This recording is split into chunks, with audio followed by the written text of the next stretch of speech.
a los ríos, a los lagos, directamente al mar, si son ciudades costeras, pero con agua contaminada. Es decir, que dentro del ciclo del agua ya hay una actividad que contaminaría todo lo que es el ciclo del agua hasta llegar. Por lo tanto, ya aparece una necesidad que es la depuración o la eliminación de esas sustancias contaminantes antes de llegar al río. En la parte industrial pasaría lo mismo. Haría las actividades industriales que fuese y también tendría unas aguas residuales industriales que se tendrían que tratar o si no contaminarían toda la parte del ciclo del agua. En la agricultura es diferente. En la agricultura todo lo que es la agricultura, la ganadería, todo lo que es los agroquímicos, todo lo que se utilizan, ahí aparece una especie de contaminación difusa que se llama, y es que cuando llueve hay agroquímicos en la agricultura, cuando llueve hay un arrastre de todos esos agroquímicos también a los cauces de agua. Y la contaminación se llama difusa porque no aparece en un punto determinado, sino que aparece en toda la extensión, por ejemplo, de una cuenca hidrográfica, donde esté situada o ubicada la agricultura o donde está la ganadería que está hablando. Digamos que la ganadería pues, hace su ciclo biológico, que caga de otra manera, eso va quedando en la tierra, pero cuando llegan las lluvias eso se arrastra esa tierra. Pero quiero decir, este sería el ciclo, lo que podríamos llamar el ciclo integral del agua. Pero cuando hablamos ya de lo que es la gestión, claro, gestionar no se gestiona las nubes, no se gestiona la evaporación. Hay algunos intentos que hay científicos, pero no es lo normal. Lo normal es que lo que gestionas es desde que el agua llega a los ríos, o sea, a lo que es la tierra, la lluvia, llega a los ríos, llega a los lagos, hasta, o está en el agua subterránea, hasta que se depositan los vertidos en el río o en el mar. Ese sería lo que se llama el ciclo urbano del agua, el que va a las ciudades. Yo me voy a dejar el industrial, el agrícola, y me voy a meter en lo que sería ya el ciclo urbano. El ciclo urbano, si cogemos por ejemplo Madrid, la Comunidad de Madrid, es lo que de verdad gestiona el canal de Isabel II, es el ciclo urbano del agua. Quiero decir, ¿cuál sería entonces ese ciclo? Ahí sí nos vamos a detener un poco, incluso en la complejidad de las infraestructuras y todo eso. Vamos a ver. Bueno, voy a deciros otra cosa, y a lo mejor para que quede claro. ¿Quién gestiona el ciclo integral del agua? No el ciclo urbano. ¿Quién lo gestiona? Pues el ciclo integral del agua lo gestionan los organismos de cuenca. Aquí se llaman confederaciones hidrográficas, en otros sitios se llaman de otra manera. Eso sería. ¿Y en qué consiste esa gestión? Bueno, pues las confederaciones hidrográficas lo que hacen es, primeramente, planificar ese ciclo. ¿En qué se puede planificar? Pues conocer los recursos que se tienen, bien recursos, digamos, a nivel de superficie, o bien a nivel subterráneo, conocer esos recursos, ver las demandas que existen, tanto en la agricultura como en agua de boca o como industrial, y establecer una planificación para el uso sostenible de los recursos. Eso sería, bueno, en el mejor de los casos. Hay confederaciones que el uso sostenible pues no lo han hecho en muchos sitios, pero su misión es esa. Su objetivo es regular todos esos usos para que, sabiendo los recursos, pues se pueda hacer un uso sostenible del agua, sabiendo que en los ríos, en los lagos y en las aguas subterráneas siempre tiene que quedar el agua tiene que estar de una manera ecológicamente sostenible, tal como naturalmente ha estado. O sea, quiere decir que necesitas, por ejemplo, caudales ecológicos que tengan los ríos. No se puede todos los recursos pasar a ser uso. No, tiene que tener unos caudales circulantes, que tengan unos caudales ecológicos que garanticen que la vida está en esos lagos, en esos ríos, en esos mares. Es decir, eso es lo que tiene que hacer una confederación. Ahora, en vez de confederaciones geográficas, en algunos casos cuando esa cuenca, y se hace a nivel de cuenca hidrográfica.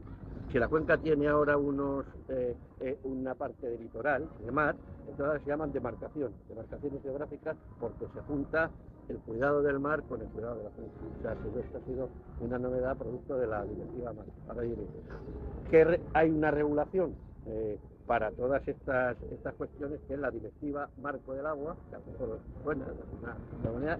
Esa Directiva Marco del Agua te da una serie de instrumentos por los cuales tú tienes que mantener una serie de directrices para mantener ecológicamente el agua en tanto en ríos como mares como tales como han sido en la naturaleza antes de la intervención del hombre. Esto es una razón es difícil, quiero decir, es un horizonte difícil, porque está también, porque tenemos unas poblaciones humanas alrededor, pero ese es el objetivo de la Directiva Marco del Agua. ¿Eso qué significa fundamentalmente? Porque los núcleos que contaminan, es decir, los urbanos, por ejemplo, van a tener que depurar sus aguas hasta unos límites mucho más importantes que los actuales para que tenga ese nivel para que no tenga nivel de contaminación importante en los ríos, por ejemplo, podría ser una cosa. Pero también tiene que decir que no se puede usar todo el agua que existe. Como he dicho anteriormente, es muy importante que exista unos caudales circulantes suficientes para que mantengan esa vida. Es decir, bueno, todo esto te lo dice la Directiva Marco del Agua, y los organismos de cuenca que regulan y planifican tienen que tenerlo en cuenta. Luego existe una planificación que tiene planificación hidrológica, que tiene que ser además democrática, tiene que ser participativa. Eso es una lucha constante, porque en la realidad la participación se la han dado a usuarios importantes, como son pues los agricultores, los empresarios, los alcaldes, los ayuntamientos, etcétera, pero el ciudadano, su participación no es todavía, el ciudadano, las organizaciones ecologistas, etcétera, no han conseguido todavía una participación suficiente, y así lo reclaman, y bueno, eso es una lucha permanente. Pero esa sería, digamos, la planificación hidrológica. ¿Qué hacen también estas para gestionar el ciclo hidrológico?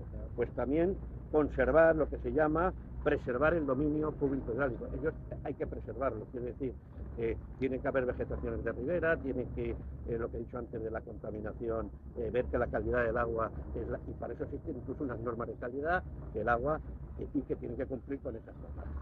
¿Qué instrumentos tienen las confederaciones hidrográficas? Tienen primero el poder de ser los que dan las concesiones para la extracción de agua, bien subterránea o bien superficial. Eso es un gran poder, porque quiere decir que tienen que pasar, cada uno que tiene una concesión, sea una industria, sea un ayuntamiento, sea un particular, tiene que pasar por la concesión, y tiene que haber un estudio, que es el plan hidrológico de Cuenca, en el cual se vea si es posible captar ese agua o no, porque entonces va a perjudicar los ecosistemas. Es decir, esa sería una palanca importante. Y la otra es que también tienen que conceder las concesiones de vertido. O sea, tú no puedes verter al río nada más que en unas condiciones que te lo da el organismo de gestión. Es decir, la ciudad te dice, ¿y cómo? ¿Cuál? Pues por las leyes que ya hay en la Comunidad Europea y por la Directiva Marco. Es decir, hay unas leyes, en depuración, por ejemplo, hay una directiva, que es la 91-271, en el cual te dice cuál es, digamos, el grado de depuración que tienes que dar según el área o el sitio donde vas a vertir. Bueno, todo eso son lo que tienen que hacer las confederaciones. La harán mejor, pues lo harán peor, pero esos son los instrumentos que tienen para conservar el dominio público. Es decir, entonces, para resumir esta primera parte, el ciclo integral del agua, quien lo controla y quien lo tiene que regular y quien lo tiene que planificar son los organismos de cuenca, para no confundir al canal de segunda con otras funciones. Esos son los que lo hacen, y por lo tanto en casi todos los sitios, excepto en Madrid, porque es curioso esto, las confederaciones hidrográficas son las que tienen los elementos más fundamentales de regulación, que son las presas. Las presas en casi todos los lugares de España son de propiedad de las confederaciones. Sin embargo, en Madrid no. En Madrid, por una cuestión especial, que ahora os cuento, pues no ha sido así, sino que las presas han pasado a ser, aunque sean propiedad del Estado, las mayores son propiedad del Estado, pasan a ser gestionadas por el canal. Luego diré, porque cuando entres con el canal, el canal es una cosa muy rara, no existe otra cosa en España, de esa forma de gestionar el agua. Yo no sé si me oís. Si no oís, que me miro para allá, para ver si como puedo volver para atrás. Vale, sí. Bueno, y ahora dice, vamos a ver lo que llamamos ciclo urbano del agua, que es solamente una parte, es el agua que coges, porque te han dado una concesión, porque decir el organismo de cuenca, el agua que coges para para abastecer a todo lo que es las zonas urbanas, a los municipios, es el agua de boca. Entonces, ¿cuál es el ciclo? Para que veáis la complejidad. Vamos a ver. Si fuera Madrid, por ejemplo, tendrías, en primer lugar, si el agua, tienes dos tipos de agua, el agua superficial y subterránea. Es decir, que la subterránea, por ejemplo, solamente tiene varios acuíferos, donde tienes que tomar agua, 4 acuíferos, pero son todos acuíferos estratégicos. Normalmente ya no se deja sacar aguas de unas concesiones antiguas o pequeñas, que tenías, no sé, alguien que pide muy poquito de extraer de subterránea, de pozos, quiero decir, pero son acuíferos estratégicos. Significa que se utilizan solamente cuando hay sequía. Incluso ahora mismo está habiendo unos trabajos de ir rellenando esos acuíferos para tenerlos en los momentos de la sequía. Por lo tanto, esa es el agua subterránea. Lo normal sería, se trabaja, se gestiona con lo que se llamarían compresas, ¿no? O sea, esas serían las captaciones. Primero se capta, en Madrid existen 14 presas con una capacidad de 950 millones de metros cúbicos. Esa es la más grande, tiene la mitad, que es la datación. Pero habréis visto en fotos, porque es la más espectacular y todo esto, tiene la mitad de la capacidad. Bueno, pues todas esas presas se captan. Esa sería la primera parte del ciclo, captación. Después, junto con las aguas subterráneas que se captarían y se bombearían en el momento de que hubiera déficit, un déficit de agua, que normalmente es los periodos de sequía. En segundo lugar, de ahí se deriva unos volúmenes de agua. En Madrid se derivan 550 kilómetros cúbicos. Se derivan. Y va primero a las estaciones de tratamiento. ¿Por qué? Porque depende de la zona que sea, el agua al caer sobre el terreno ha arrastrado limos, ha arrastrado sales, calcio, magnesio, etcétera, que todo esto no se puede beber así tal como está, y entonces necesita un tratamiento de agua, que solo me voy a meter en el después, podemos hablar de los tratamientos, un tratamiento que elimina esas sales, esas lodos, todas estas cosas.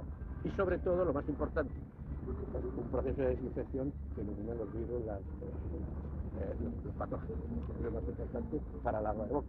Eso sería la segunda parte del ciclo, que sería el tratamiento.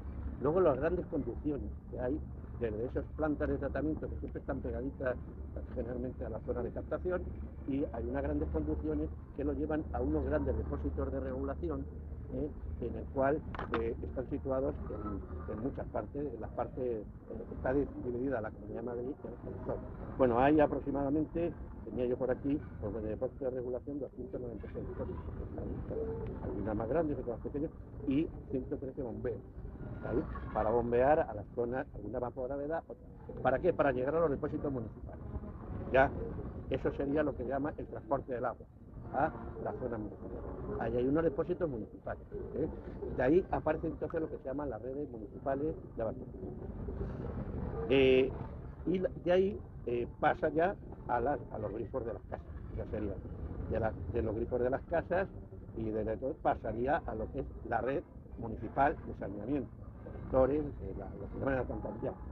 Eso sería la siguiente parte del ciclo, que sería las redes, y de las redes van a las estaciones depuradoras. Es necesario depurar todas las aguas residuales, y a partir de ahí pierden los ríos. Y acaba el ciclo urbano. Todo lo que se ha hecho es lo que se llama ciclo urbano. Ahora se ha añadido otra cosa más, que es que parte del agua depurada, pues hay un plan que ya lleva bastantes años, lleva unos 15 años, que es de reutilización de las aguas depuradas.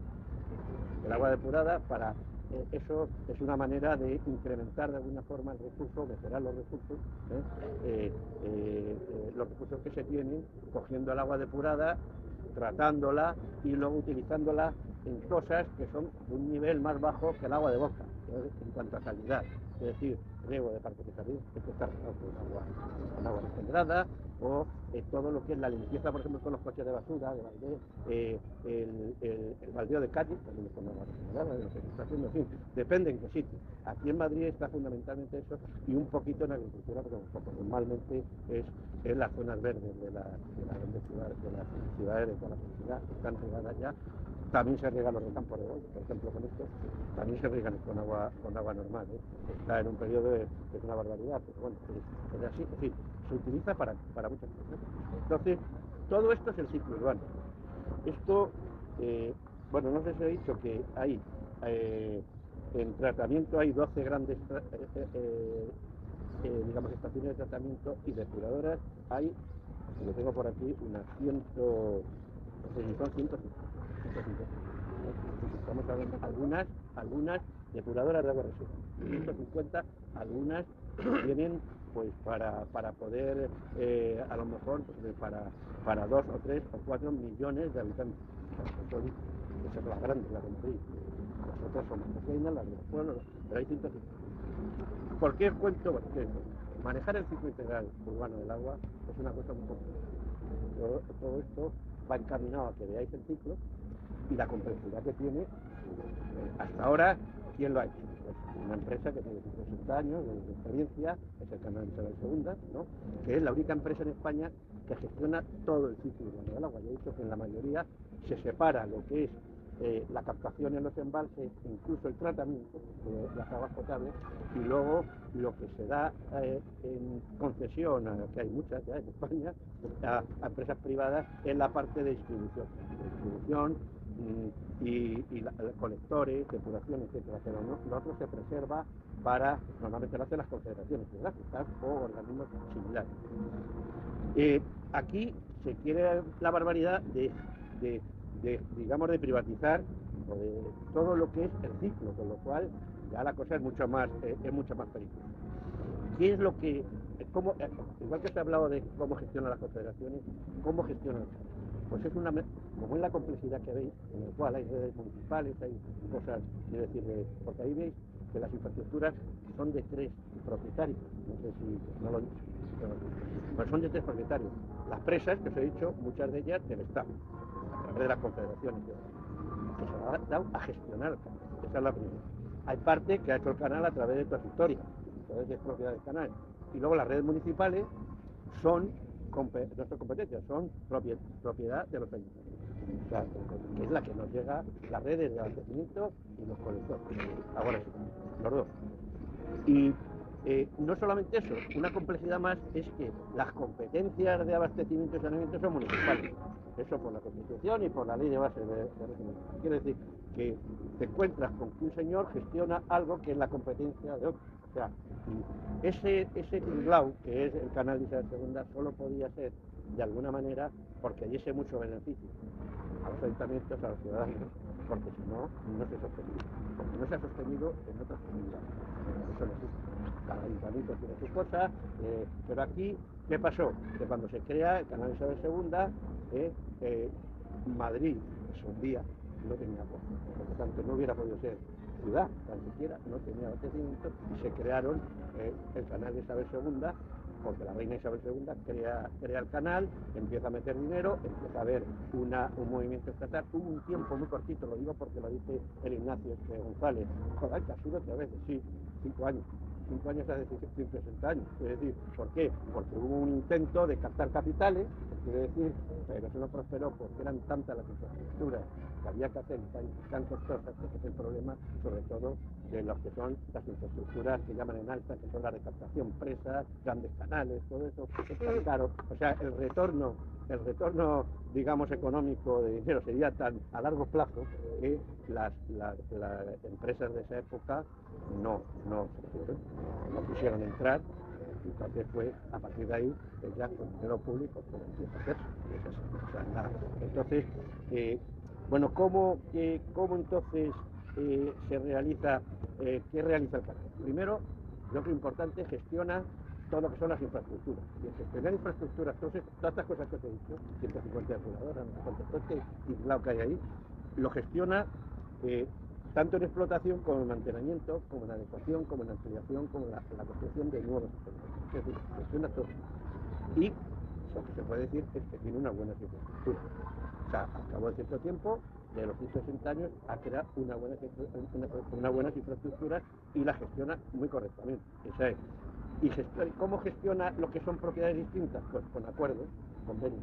O sea, lo que hace es convenio de gestión, que lo hace con el Estado, tiene unos convenios de gestión, y lo hace con los ayuntamientos, 169 convenios de gestión. Por eso cuando ahora veáis, coño, los convenios que quieren firmar, no tiene más remedio, es decir, porque lo que no es suyo lo tiene que gestionar a través de unos convenios. ¿Qué pasa? Que esos convenios, cuando era una empresa, o cuando es todavía una empresa estatal, siempre ha tratado que esos convenios adaptarlos al traje, a las necesidades de los ayuntamientos. Luego no hay convenios ahora, hay diversos tipos de convenios en función de que un ayuntamiento quiera que le cobre, por ejemplo, la tarifa, nada más que eso, o que le gestione también la red de abastecimiento, o el saneamiento solo, o ambas. O sea, hay de...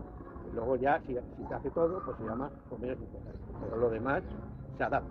Siempre ha habido una adaptación porque eran administraciones que se complementaban y por lo tanto una no mandaba sobre la otra, no que había un acercamiento mediante un convenio bilateral. Y eso es, así ha sido como ha funcionado toda la vida. Y bueno, pues no ha habido demasiadas protestas, no ha habido, ha habido una, digamos, una gestión equilibrada. O sea, primero las infraestructuras, luego asegurar la calidad del agua potable. Eso es importantísimo. Y lo que se puede decir, yo creo que eso nadie lo duda en ningún sitio, hay dos aguas en España que son las mejores, digo, tomadas en grifo. Hay muchas asociaciones de usuarios que han hecho análisis, que son las de Granada, y dicen que mejor las nuestras, pero las de Granada dicen que no. Pero eso es esa es decir, hay un agua de muy buenísima calidad y de garantía. Ya, claro, para garantizar, y ¿cómo se garantiza? Porque es que esto no lo sabe. Se hacen aproximadamente 5.000 análisis diarios. Tiene el propio Canal Internacional tiene 4 grandes laboratorios. Es decir, que todo eso se ha puesto con qué, con dinero público. Quiere decir que todas estas cosas se han puesto con un dinero de todos los ciudadanos para que lo pudiera hacer todo. Tiene que también gestionar los recursos, porque aquí curiosamente se entremezcla un poco con la propia confederación. La Confederación del Tajo, en este caso, ha preferido que gestione por la potencia del canal, la potencia de la empresa que tenía, que era una empresa que cuando era estatal, que empezó siendo estatal después de la comunidad autónoma, pues le dio que gestionase, le dio con capacidad para gestionar todo lo que son presas y grandes conducciones y se lo dejó. Pero también la dejó a los ríos, a los lagos, que están en el mar, que son ciudades costeras, pero con agua contaminada. Es decir, que dentro del ciclo del agua ya hay una actividad que contaminaría todo lo que es el ciclo del agua hasta llegar. Por lo tanto, ya aparece una necesidad que es la depuración o la eliminación de esas sustancias contaminantes antes de llegar al río. En la parte industrial pasaría lo mismo. Haría las actividades industriales que fuese y también tendría unas aguas residuales industriales que se el ciclo urbano del agua, que va a las ciudades. Yo me voy a dejar el industrial, el agrícola y me voy a meter en lo que sería ya el ciclo urbano. El ciclo urbano, si cogemos por ejemplo Madrid, la Comunidad de Madrid, es lo que de verdad gestiona el canal de Isabel II, es el ciclo urbano del agua. Quiero decir, ¿cuál sería entonces ese ciclo? Ahí sí nos vamos a detener un poco, incluso en la complejidad de las infraestructuras y todo eso. Vamos a ver. Bueno, voy a deciros otra cosa, que a lo mejor para que quede claro. ¿Quién gestiona el ciclo? Tendrían que tratarlo, si no, contaminarían toda la parte del ciclo del agua. En la agricultura es diferente. En la agricultura, todo lo que es la agricultura, la ganadería, todo lo que es los agroquímicos, todo lo que se utilizan, ahí aparece una especie de contaminación difusa que se llama, y es que cuando llueve hay agroquímicos en la agricultura, cuando llueve hay un arrastre de todos esos agroquímicos también a los cauces de agua. Y la contaminación se llama difusa porque es la gestión. Claro, gestionar no se gestiona las nubes, no se gestiona la evaporación. Hay algunos intentos por ahí científicos, pero no es lo normal. Es que lo que funciona es desde que el agua llega a los ríos, o sea, a lo que es la tierra, la lluvia, llega a los ríos, llega a los lagos, hasta, o está en el agua subterránea, hasta que se depositan los vertidos en el río o en el mar. Ese sería lo que se llama el ciclo, porque no aparece en un punto determinado, sino que aparece en toda la extensión, por ejemplo, de una cuenca hidrográfica, donde esté situada, ubicada la agricultura o donde está la ganadería, que está no. Pero digamos que la ganadería pues hace su ciclo biológico, que caga de otra manera, eso va quedando en la tierra, pero cuando llegan las lluvias siempre van a estar saliendo. Yo creo que decir, este sería el ciclo, lo que podríamos llamar el ciclo integral del agua. Pero cuando hablamos ya de